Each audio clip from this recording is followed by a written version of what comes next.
Healthy with Nicole. Today I'm going to show you my favorite facial oil for all of you little mermaids out there. And it is an oil that's for your face to help repel the sun damage and to keep your skin nice and lovely. So the reason I call it mermaid oil is because I'm in the ocean all the time. I love the beach and the sun and of course the salt water, and it can really dry out your skin between the ocean and the sun, and so we really have to make sure that we're putting enough nutrients on our skin, natural sunscreens, things that help to repair the damage and also stimulate production of new skin cells and collagen. That's what we want to do to keep the skin really nice. So you're going to probably have to track down a couple of these ingredients online. I've gotten them all off of Amazon, and they're all fairly inexpensive to get, and it's going to make a lot. So you may buy it one time, but you're going to be able to make a lot more than this one little bottle. So let me tell you about the ingredients, and we'll just do it as we go. So first of all, I'm just using a little 1 ounce bottle, but you can certainly go bigger and adjust the recipe as needed. The recipe I'll go ahead and put in the notes section, and you can start with that as your base and adjust it as you like it. So I'm going to start with the tamanu oil, and I've talked about this amazing oil before. This is really good for helping stimulate new skin cells. It's also awesome if you have eczema, psoriasis, acne, anything like that. It's kind of a cure-all for skin issues. So I'm going to start with this, and I'm going to use, this is a ½ teaspoon. Let's see if I can get it into this little bottle. Yeah. So I'm just using a smaller spoon so it's easier to get it in the bottle. So I'm going to actually put 2 teaspoons, so that's 4 of these guys in here.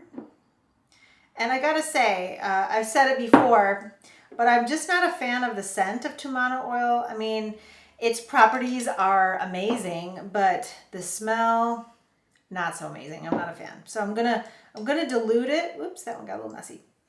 I'm gonna dilute it, and I'm also gonna add some essential oils for their effects, but also because I really like the way they smell.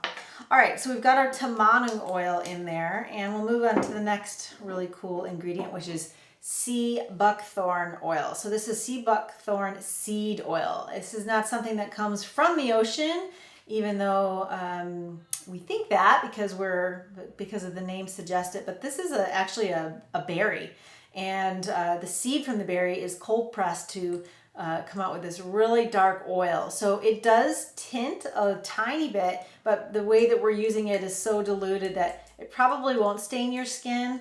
But if you do, it'll look like a nice little tan. So to our 2 teaspoons of tamanu oil, I'm going to add 1 teaspoon. And again, I'm using a small ½ teaspoon measuring spoon just to make it easy on myself.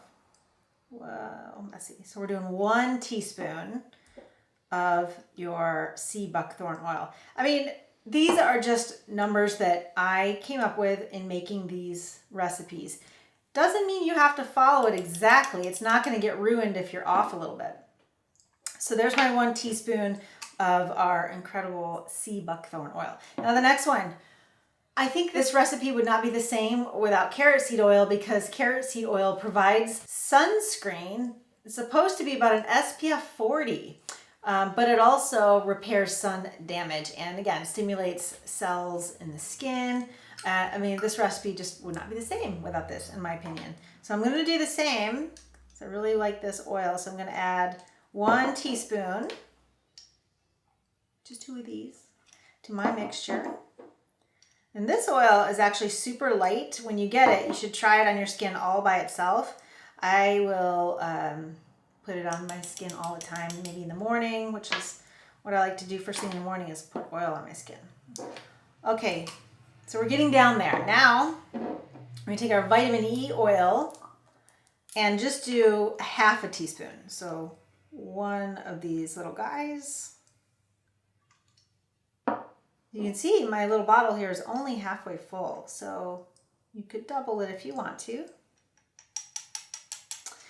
All right, our nutrient oils are in there and done. And now I want to add the essential oils. And again, I chose these two essential oils for their effects on the skin, but also because I like the way they smell. So I'm using helichrysum. Now I will admit this is an expensive essential oil, but you only need a little bit, and it's really good for repairing skin and skin damage and also injuries. I've used it on bruises and sprains. It's really amazing oil. So for the skin, it's going to be great, and it also smells really good, but it is pricey, so I'm going to be careful here and just use 5 drops.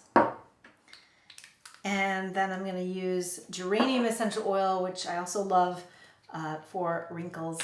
And this one I'm going to go a little bit heavier with 10 drops. So we'll do that.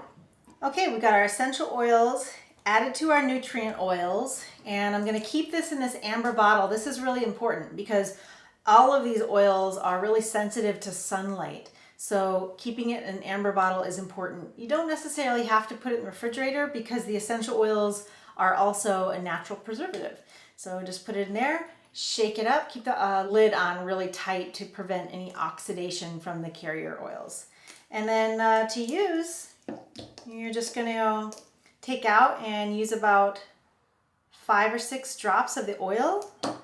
Rub it in your hands and then all over your face and neck. And I do this before I go into the water, and then I cover another layer with natural tinted sunscreen, which we are going to make next. But feel free to use this on your face in the morning and at night, and really anytime you want.